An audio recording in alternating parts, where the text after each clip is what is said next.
Hey everyone, welcome back to the Energy Blueprint Podcast. I'm your host, Ari Whitten, and today I have with me Dr. Grace Liu, who is a doctor of pharmacy. She's an AFM CP, which I will let her describe what that is. She is a functional medicine practitioner with an international functional medicine practice that includes nutritional consultations, integrative laboratory analysis, and personalized counseling. She's a gut expert in particular, and that's what we're going to be talking about today. She's the founder of the Gut Institute. She's a formulator of probiotics. She's a host of the microbiome medicine conferences and the Heal SIBO Summit. And I recently connected with her on the topic of coronavirus, of COVID-19, that everybody's talking about right now. And she let me know about some fascinating research about how the gut microbiome ties into immune health. And I basically said, I'd love to have you on the podcast to talk about all this stuff. And in particular, there was some stuff she mentioned about the gut-lung axis. Now, I had heard of the gut-brain axis, the gut-skin axis, the gut mitochondria axis in particular is an area where I know a lot about, but I had never come across anything about the gut-lung axis. And I started to look into that. And I just thought it was mind-blowing and fascinating stuff. So I'm excited for this conversation, and I'm really excited to have you on the show, Dr. Liu. Thank you so much, Ari. Yeah. I'm so grateful to be here. Yeah. So, well, let's get into it. So tell me about the broad landscape of the gut immune axis, the gut lung axis. What's kind of like, how would you describe what's going on there to the person who knows nothing about that subject? So we know from a lot of research and academic articles, our immune system, our immunity is 80, 90%, it's estimated to be in our gut, particularly the small intestines. There's a variety of anatomical structures known as Peyer's patches, M cells, a whole host of macrophages. These are our sentinels, kind of like our FBI SWAT team, all that, right? And our human immune system is so interesting. If you believe in evolution, we have been here for millennia, and there was a divergency somewhere along the line when mammals were developed. Mammals happened, right? They had internal fertilization, and instead of aborting and kicking out a fetus, they identified it as self, and the immune system learned and trained itself to not kick it out, whereas it would for a parasite that got stuck in the system or elsewhere. So instead of laying eggs, humans and mammals had babies that were internal. And this changed our immune system at that point. We went from, teleos fish and egg laying, and then suddenly we're mammals, right? And our immune system really had a big deal about that. And there was a lot of other changes along the way. Our brains grew bigger. Okay, this is just going back kind of a ways, right? And our food system changed. We can track back to petrified poop and see these changes. Actually, our microbiome shifted, and with more foods that grew our brain, like omega-3s and cooked barbecued starches, barbecued meats, there was an increase in bifido, lacto, and butyrate producers and many other species that were seen in these copper, they're like petrified, remains of feces.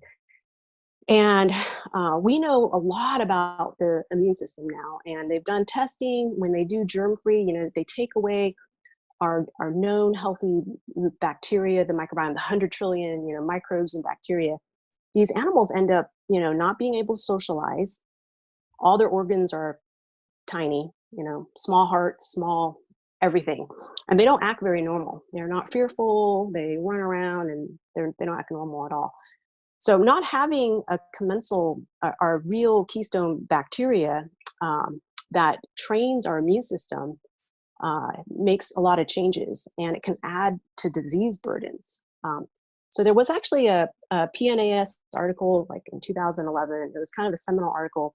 They showed that by altering the microbiome using different antibiotics and testing with different infectious agents like Legionella and other things, these researchers showed that the lung susceptibility to influenza virus was dependent on the microbiota and whether the keystone species are there or not.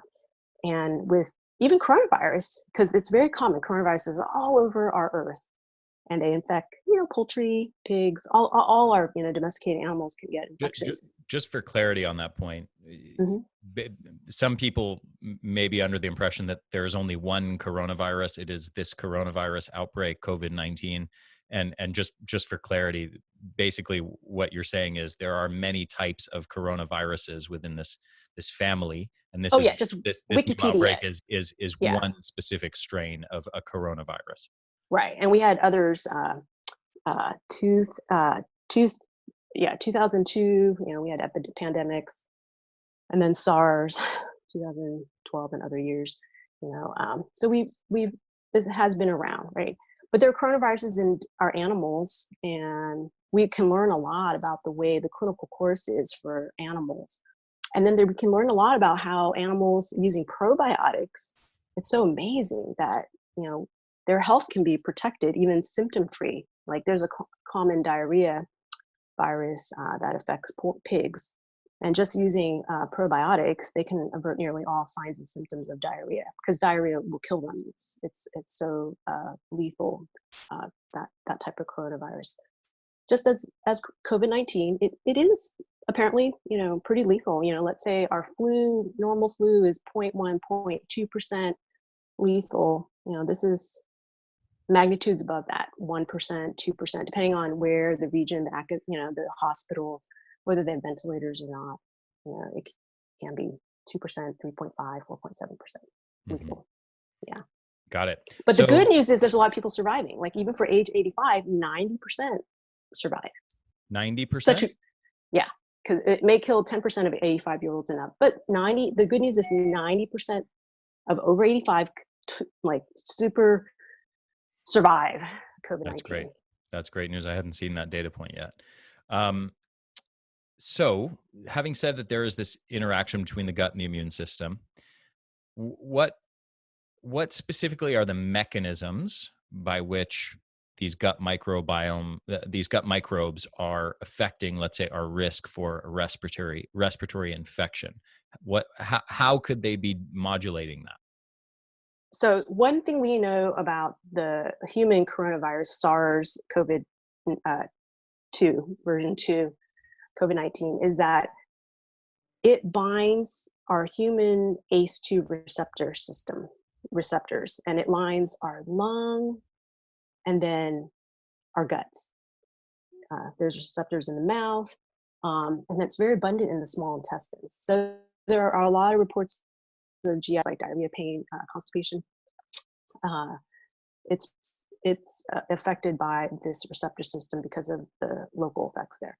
And there are a lot of natural things that actually dock the same receptor system. We don't know if they're super antiviral, but some are. Like one is like citrus, like zest. If you look at hesperidin, that comes from lemon, lime, and other citrus, the zest part.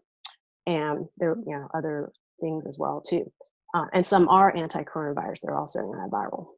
So we have a lot of natural products that can come against this, and we probably have been eating them all along, and we see a big divergence. Not everyone gets the cold and flu during flu season. They don't get the vaccine and they're totally completely fine. We're seeing the same with the coronavirus COVID-2 as well. Half of the people are completely asymptomatic, but then they still shed.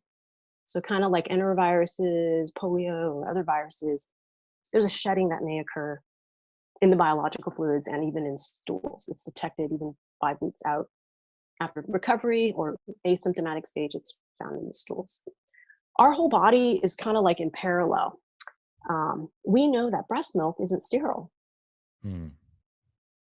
We are feeding our next generation bacteria from mom's poop.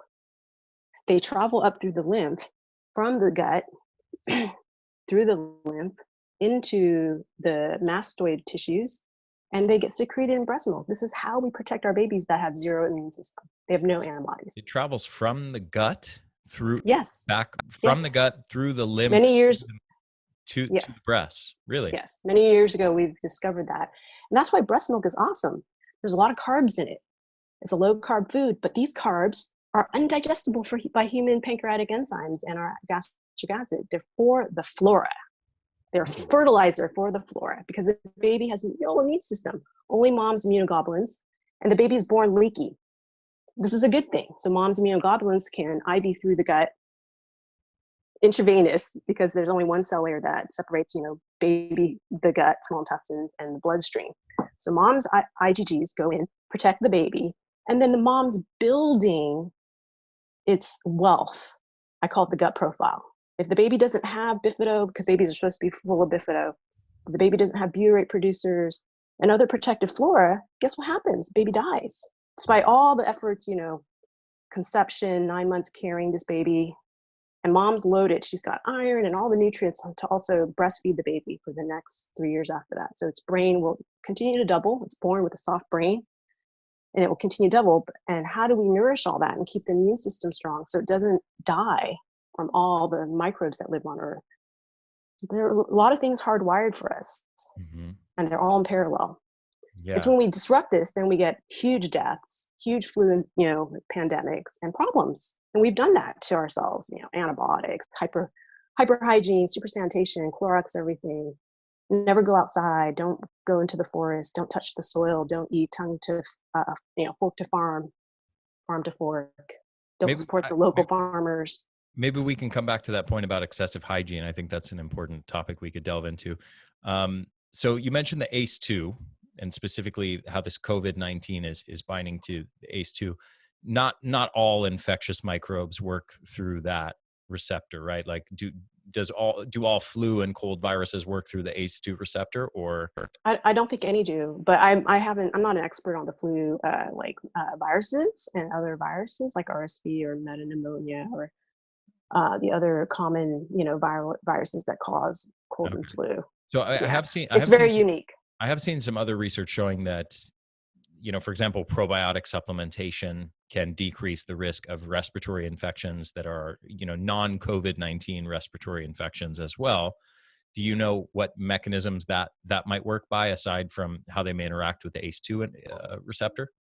Well, I work with a lot of athletes. We work with executives and a lot of really smart moms. We reduce brain fog, body fat, and fatigue in 6 months or less. And with a lot of athletes, they get sick prior to, they've been training or they're in camp, and then they do their event.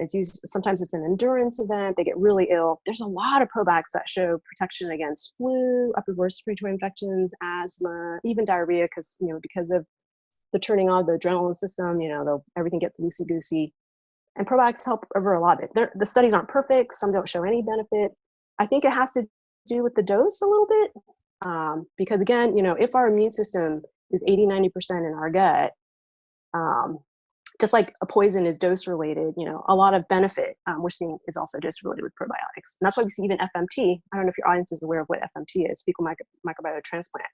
Poop pills or, infusing poop in, it literally saves lives for those who are susceptible to certain infections like Clostridium difficile from a hospital or overuse antibiotics. It literally will save lives, but it has to do with the dose, probably, and the species there. Mm-hmm. There, you mentioned, I think in passing, there is some specific research around the use of probiotics or certain bacterial strains in the context of specifically COVID-19 or coronaviruses in general. So there's a number of lactobacilli that were shown for pig coronavirus protection. And many are just common lactobacilli you find in a lot of different probiotics. We have also probiotics. Some of the strains are found in here. Also, L. plantarum is seen to be really helpful. Lactobacillus plantarum is found in sauerkraut, fermented vegetables, so fermented carrots, onions, garlic, kimchi, things like that. They're all around us.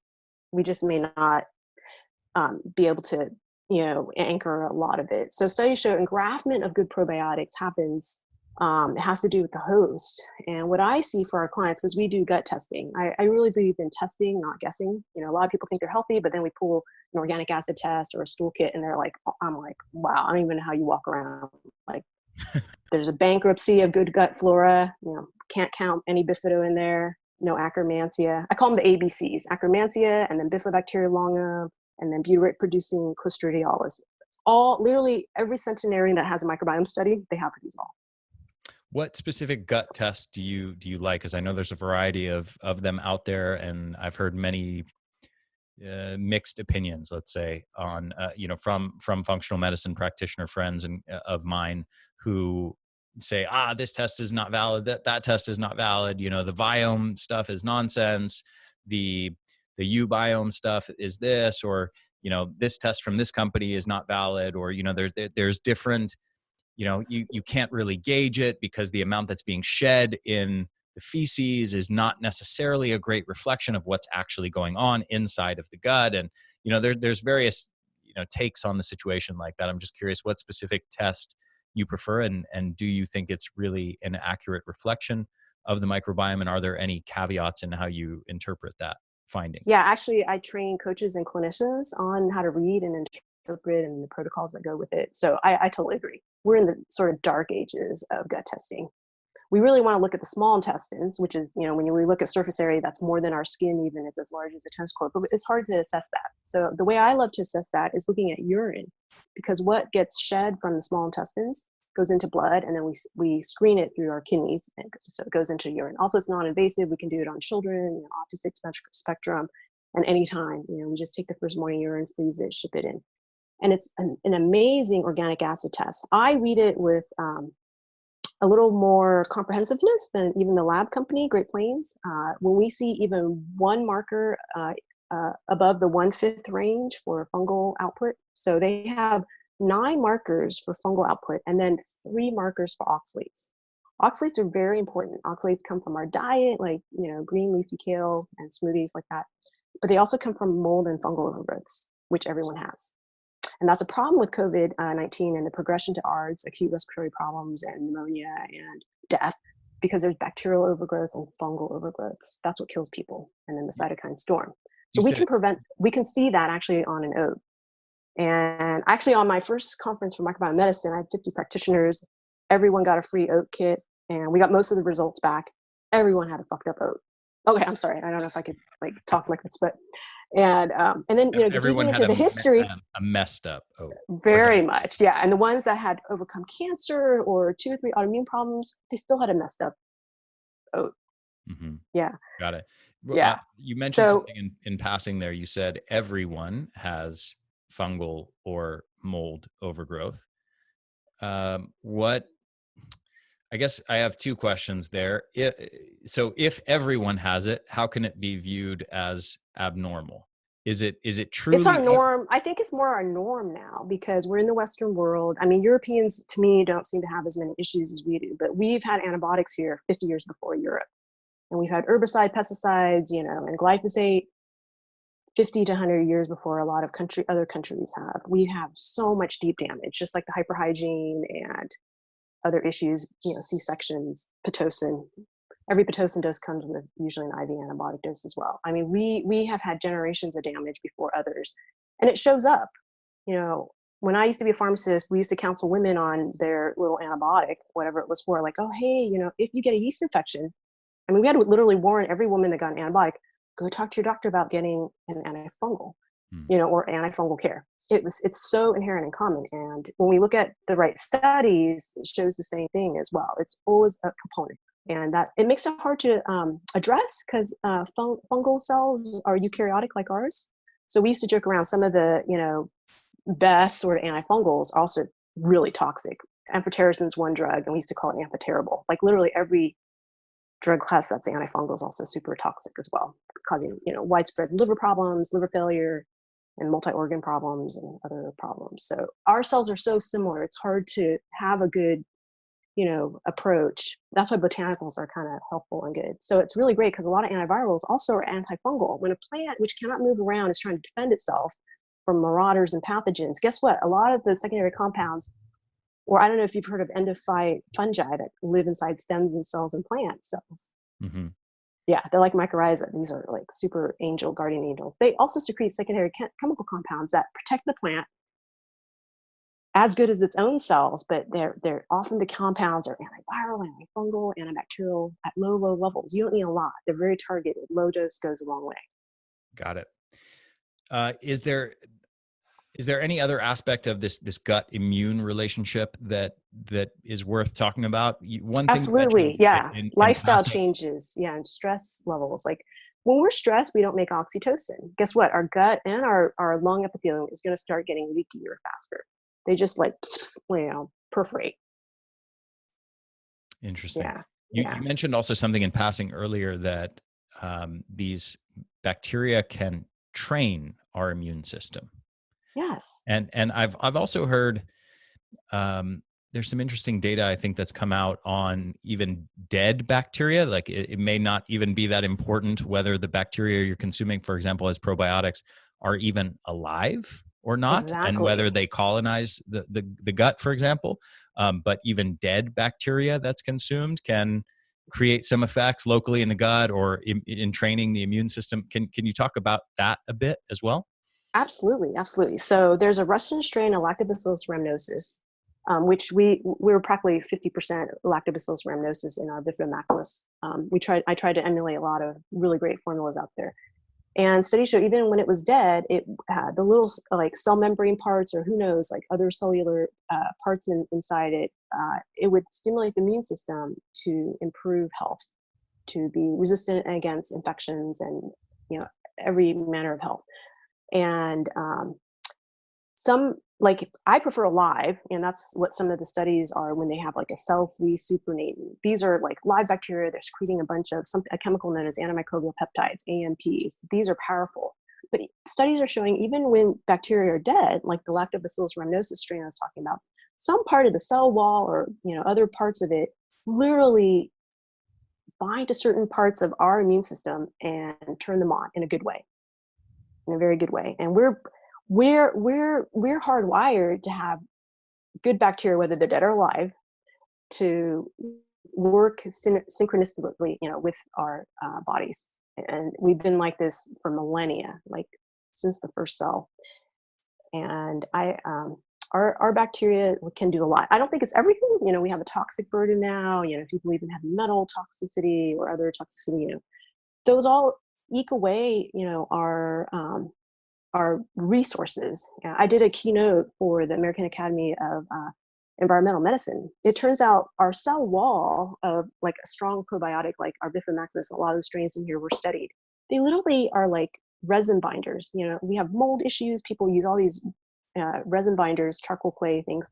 Literally, the cell walls of Bifido and Lactobacilli strains, like the ones in here, are ionic resins that combine heavy metals. The studies show even they bind glyphosate and herbicides, and they literally will take them out of the system. They bind mycotoxins as well too. So a lot of people who take probiotics, they tell me, wow, like especially ours at a high dose, they feel calm for the first time. If they had mold, they're starting to actually change things, because Bifido literally will bind mycotoxins in vitro in a petri dish and neutralize them, so they're not so toxic. I've had many conversations on the microbiome and on probiotics, and I have never heard that before. Very interesting. I'll send you my slides. Yeah, they're fascinating. Our little babies, like, when we don't have them, it's literally like a bankrupt wealth portfolio. How is someone going to retire and live and not be homeless, right? You're pretty kind of fucked. And that's like our gut too, our health and our immune system. We can do everything we want, take lots of fiber as well. You can't resurrect what's not there. And that's what some people's guts are like. They're bankrupt. They may look super healthy on the outside, but if you drill down, they're anxious, they're paranoid, something's off. They've got 3 autoimmune problems still, can't eat whatever foods. I mean, people should be able to eat gluten and dairy. People, like, literally in 2 or 4 weeks after our probiotic, they've reversed half the food allergies. Wow. And that's how powerful our immune system is. We're not supposed to have reactions to whatever we eat or put in our mouth. It only happens when there's permeability, hyperpermeability, and the depletion of the good flora that regulate, immune responses. They shouldn't be going, after every little bite of food. They should be calm and happy, right? And digest the food. But when we are depleted of those good flora, there's a lot of problems that happen. Food hyperimmune responses to gluten, dairy, or even like flax or egg whites, right? Egg yolks. These are unnatural. We can normalize these reactions. It's not that hard at all. Very, very interesting. So you mentioned something there in passing that I think is worth digging into. You made a distinction between alive bacteria and dead. And I think in the context of even your probiotics, please correct me if my interpretation is wrong, but I think you mentioned that in some of your probiotics, you have some species which are dead and some which are alive. Is that? Oh, no. We have,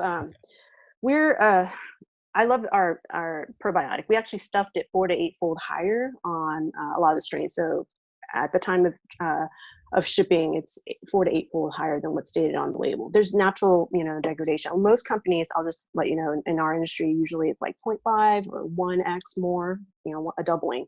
Rarely do people go 4x, 8x, to stuff them, because there is loss with travel and shipping and storage. You're talking about So these are all viability of the bacteria, that they're alive, but over time they will die just if they're sitting on a shelf, right? Right. Okay. So, but you mentioned something in passing that was a distinguish between alive and dead bacteria. So are you saying that there's some probiotics on the market that are dead bacteria? Our spore-based are not alive.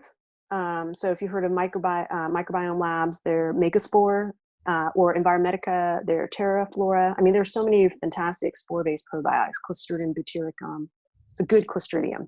Mm-hmm. They're spore-based, so they live forever. Like UV light, heat, and cold won't destroy them.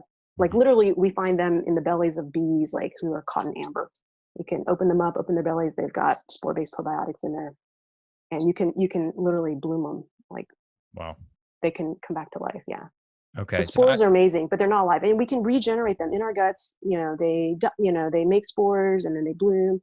So that goes on throughout the whole GI tract.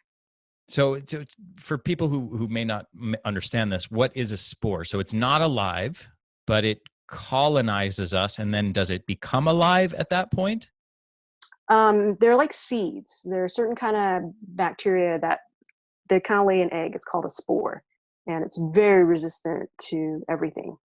But what does it do? What is that? Does that spore do? So these are probiotics. Spores don't do much, as far as I can tell. I mean, I think I saw 1 or 2 studies. Spores might do something as they're on their way out, but they bloom at some point, and then they become real viable bacteria, like a live probiotic. Yeah, but they're great because you can ship them room temperature, and you can store them forever on a shelf for literally decades and decades and decades with no loss in viability. Got it. I was talking to a friend of mine yesterday on probiotics, Dr. Michael Ruscio, and he breaks things down into 3 different categories. Category 1 is lactobacillus and bifido probiotics. Category 2 is Saccharomyces boulardii, and category 3 is the spore-based probiotics. And he kind of talks about it from the frame of each of those categories has distinct and different benefits, and and recommends, like, he's not saying one is better than the other. He's saying they're all good. They're all useful. Yeah. There's many categories. There's more than that. And probably I would say 7. So here's one called Equilibrium. It's 115 strain. It actually has the butyrate producing eubacteria, which is a bigger part. It's part of the bigger part of the Clostridialis that I talked about. So a lot of people with gut issues, they don't make butyrate. You can eat kilos of butter. You won't get enough butyrate. That's a myth. I love bulletproof coffee, but you won't get enough butyrate. You have to get it from your bacteria and by giving them fertilizer, then they produce it for you. Okay. So in terms of a practical guide to probiotic supplementation, what do you think are the big principles of how to do that? Okay. There's probably like three I'd go over. One is there's contraindications. Not every probiotic is good for human, meaning they don't produce benefits. And what I've seen is, because we do massive testing, we do IgG panels, we do OAT panels on people to see really what's going on. And we have different levels of detection compared to the parent labs, actually. And what I see across the board is everyone's got deep dysbiosis. Even every one of my colleagues that I look at their gut problems, okay? I mean, that's why they usually go into functional medicine or coaching. They start off with a problem and they want to get better. But what I see is there's a lot of strep in people's guts. And when strep is present at toxic pathogenic levels, that means they're depleted for the good stuff. The butyrate producers, the bifido and lacto. And there's actually good bifido and good lacto. Studies show in SIBO, you got the bad lacto and bifido in abundance, and they're in the wrong place and too high of an abundance. They're usually the sugar and starch eating ones. We don't need a massive amount of those. We want actually the mucus eating bifido and lacto, the ones that are right up against our mucosal lining, and they eat fucose, and they eat really gooey kind of cook resistant starches, and they eat mucus, mucin and mucus. So it's a whole different category. It's whole grains. It's the oligosaccharides in whole grains, raffinose oligosaccharides in beans and lentils. I studied for 2 years as an undergrad. So we were trying to GMO it out, but they're actually really important. These oligosaccharides in plants actually end up as being antifreeze, keeps the plants from freezing during all the ice ages. But they're good for our gut. They're gooey and they're like our mucus, and they feed good bifido and lacto. When you got overabundance of like bifido-adolescences, bifido-animalis, and like starch-eating ones, you know the gut's kind of messed up. You can look at a profile. It's just like stock, right? You know, if you look at Walmart stock and you like it, okay, it's doing well. Okay, you know it's good. But if it's not dividend producing, you're bankrupt. You got not so great stock that's actually stealing your money, right? And lowering your overall portfolio, right? So you can look at the gut. And there's like ways to actually look at that. That's what we do for clients, and I'm so grateful we have all these tools available for us. So the first thing is a lot of strep. So cheap probiotics like BSL number 3, they're full of strep, and we see problems with them all the time. Everyone has strep antibodies at some point. Or they have high strep. Explain what that means for people who might. Okay, so we can do a neurozoomer, and we can see like how suboptimal people's antibodies are to bad flora in the gut. At one point, I actually had chronic fatigue, and when you dig into the chronic fatigue literature, people with chronic fatigue have very bad guts, and then they also have antibodies to flora in their gut, even the good flora. So antibodies means, you know, they hang around. They're not so necessarily bad. But what studies for chronic fatigue show that if they lower these antibodies with gut healing modalities, like, you know, fiber and probiotics and some zinc, you know, and quercetin, things like that, NAC, just like our antiviral, you know, protocols, they would lower these antibodies. And the degree of lowering these awful antibodies was to the same degree as the improvements in chronic fatigue symptoms and syndrome. And we see this across every condition, like whether it's inflammatory bowel disease or Hashimoto's or cancer, okay?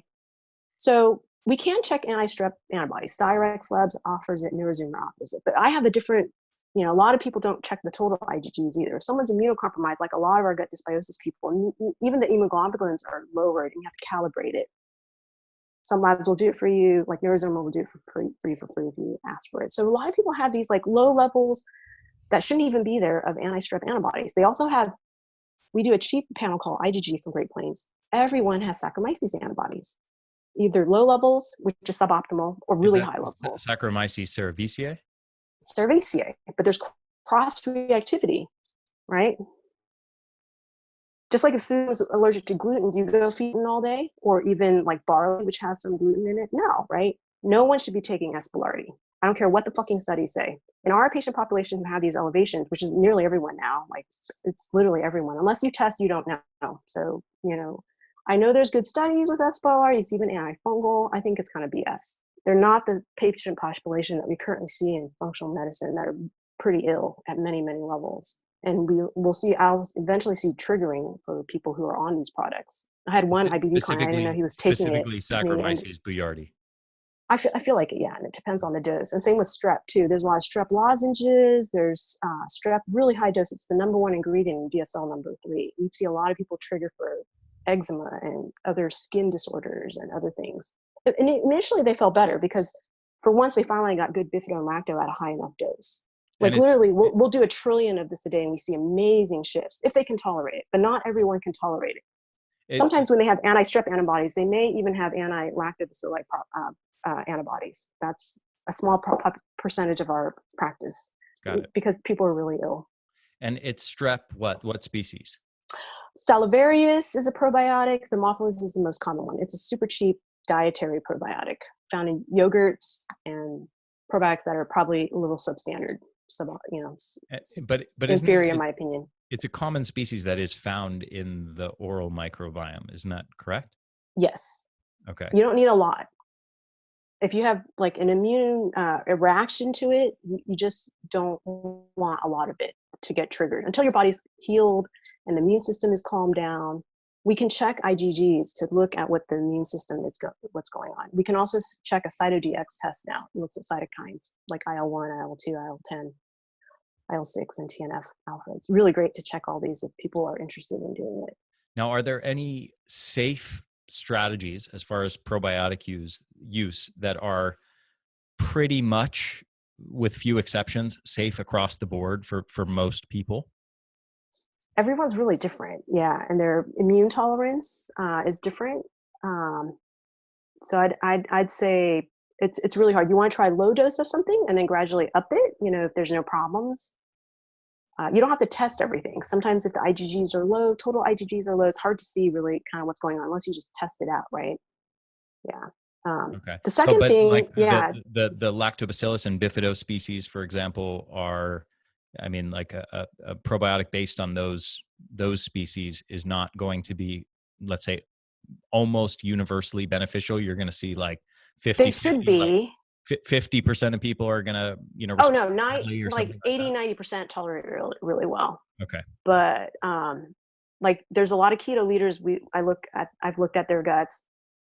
Some can't tolerate a probiotic. They can't tolerate any probiotic. They may poop blood or green mucus. They're triggered. Yeah, Do you they find have to look at more what's going on with the immune system do you find and that co-infections. keto diets are reliably messing up people's gut microbiome? If they're not messing up the gut microbiome, they're definitely messing up adrenals without carb cycling. Hmm. Got it. Doing Um, CrossFit with fasting is one of the worst ways to ruin adrenals and lower total testosterone. mhm. Once you lower total testosterone, you're fucking your gut.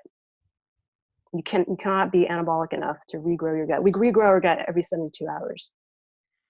Explain that. So explain the link between testosterone and anabolism and how that relates to gut health. So there's an Australian study that came out a few years ago, and they were looking at testosterone.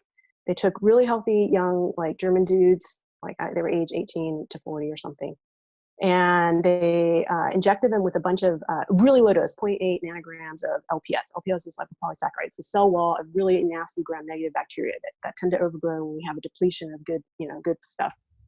They instantly saw within 6 hours a really big drop in their testosterone.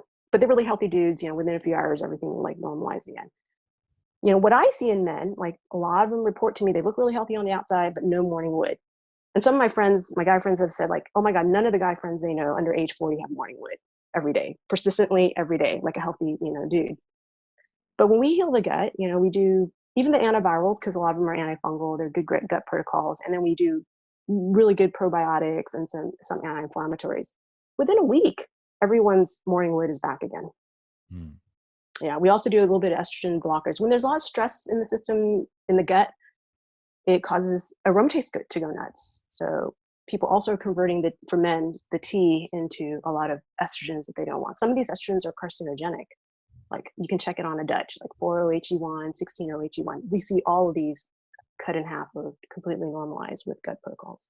Interesting. So take me through, having said this is personalized based on a person's testing, what does this approach look like to gut healing? If you could kind of map out a general framework of how you do this. So we teach the 3 R's at the Gut Institute. One is you have to look at root issues. Everyone's root issues are different. Some people worked at a dry cleaner, so they got tons of chemicals on board, or they worked on a golf course, so they got tons of herbicides. Everyone's toxic burden is a bit less. So other people have gotten the flu shot every freaking year, and they're just full of heavy metals, and maybe they have 1 or 2 fillings as well. So everyone's root issue is kind of different. Some people have just genetic stiffs. They've had a perfect diet, but they have every genetic variant for the gut and for calcification of oxalates. So they're pretty congested, and all their meridians and terrain is all calcified. So everyone's root issue is kind of different. We kind of look at that, the genetic blueprint. I know you like blueprints, so like genetic blueprint. Yeah, look at the mitochondria, because our microbiome literally is our mitochondria. Right? Mitochondria used to be bacteria, gut bacteria, the rickettsia. Second is to recolonize the terrain. Nobody has good terrain. Not even me. I still slip, when I'm eating too much, not great food and not working out. So everyone, recolonizing. That's a constant, thing. Like if you have SNPs, and then it's something you have to work on, right? Or if you had a lot of antibiotics. My dad's a surgeon. We got every antibiotic growing up, like 20 million.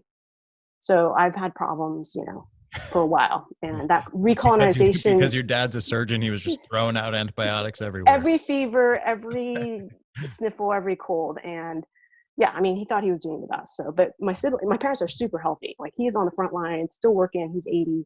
Wow, great. No COVID-19 for him. Yeah. But my siblings and I, we all developed an autoimmune problem. All 4 of us. Wow. At a very young age. Yet my parents are super healthy. They grew up dirt poor, licking dirt off of every surface and no running water, no toilets. So recolonizing is really important. You have to look at fermented foods and diet, prebiotics, probiotics. The third is resetting the rhythms. So many people, I talk to them, their body temps are like 95.0. There's no way you're going to eradicate a virus at a body temp at 95.0. We are mammals, and 98.6 Fahrenheit or even higher, like certain dogs I know are even higher, because that's where we shed the great majority of pathogenic microbes. Our bodies kept that, not just metabolism, that energy blueprint, but it's also to keep the microbes away and to keep our fetuses strong. So that rhythm is really important. So looking at the Dutch, looking at 24-hour cortisol, looking at metabolized cortisol, looking at testosterone fermented. For women, we look at progesterone. Got it. Are there any probiotics, for example, any probiotics that you sell under your brand that you would recommend to people listening to this, without hesitation, even if they haven't been tested for anything, or does everything revolve around the testing? No, I'm pretty agnostic to probiotics. I think they're all fantastic. Just, unless you're healed, stay away from S. boulardii and strep containing probiotics. But Bifido Maximus is a really great value. Like, it has millions of doses. Like, if you were only interested in 20 billion a day, it's got millions of doses in here and it lasts forever. For those who need more, like, it's almost like an FMT when they can do 5 scoops a day, like really healing to do a higher dose. But it's good to get variety. Like, I call it the probiotic parade. We put all our clients on it. And it's rotating out different probiotics. Once you've gotten in a probiotic daily for about a week or two, you can start rotating it, once or twice a week. Studies appear to show, they'll stay anchored if there's, regular normal diets. What does dosing look like? Because, there are probiotics on the market that are everything from like 100 million CFUs, colony forming units, to, 40 or 100 billion. So spore-based probiotics tend to be like that. They're more like 400, 500 million, not even close to a billion, right? Or they're like 1 billion. Because when you look at the profile, like, we don't have a lot of bacilli, spore-based Clostridium in our gut. They're all under 0.5%, 0.1%. But when we talk about Akkermansia, when we talk about Bifido and Lacto, we're looking at, and the Eubacterium that's in here.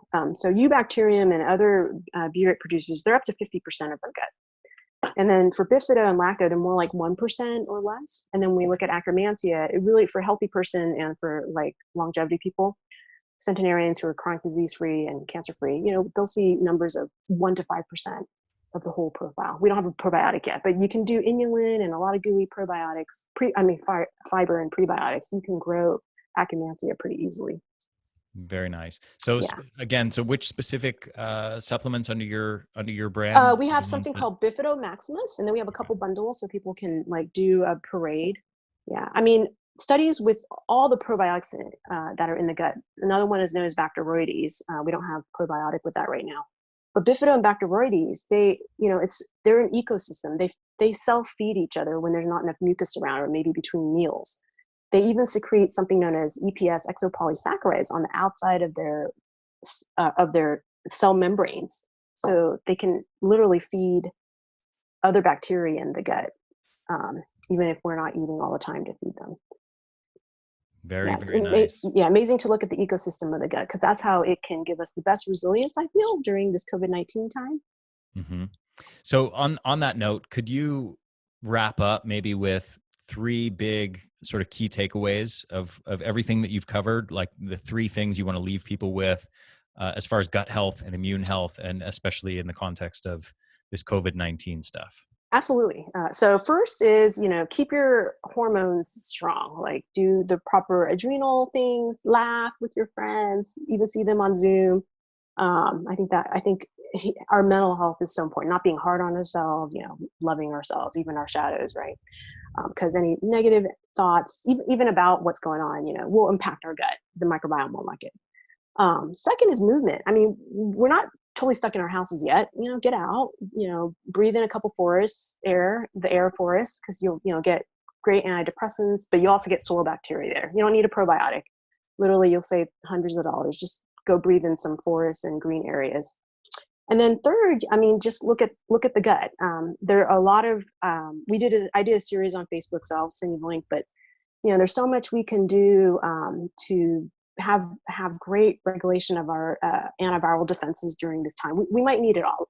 Half of the people are asymptomatic with exposure. It's a super contagious virus, not very lethal, compared to other pandemics, but super, infectious. And half of the people are super, asymptomatic, no signs or symptoms at all, but they're shedding. So social isolation, that distancing is kind of important. But the other half get symptoms, and they may be hacking their lungs out. They may be progressing to respiratory failure and just having even permanent lung damage with no prior lung issues. Like, this is something that's going to stay with some people, just like we have other viruses that stay in our systems that wax and wane, like Epstein-Barr.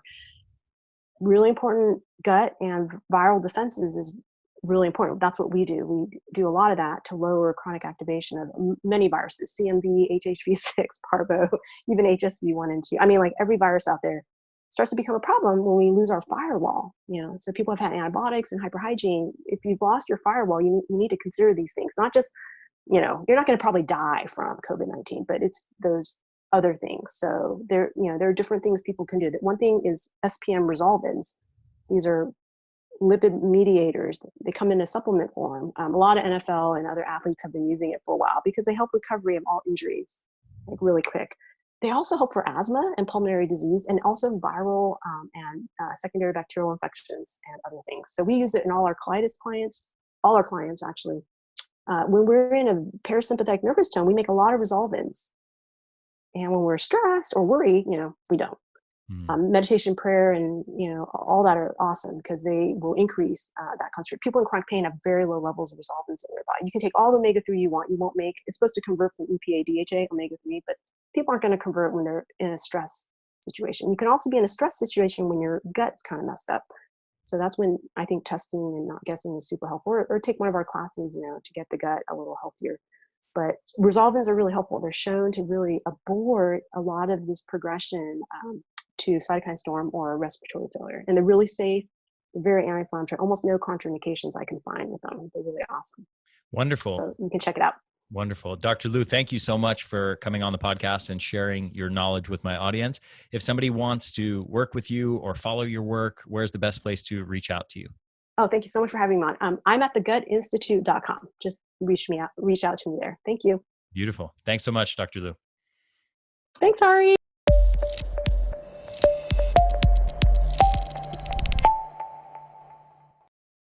Hey there, this is Ari again. One more quick thing before you go.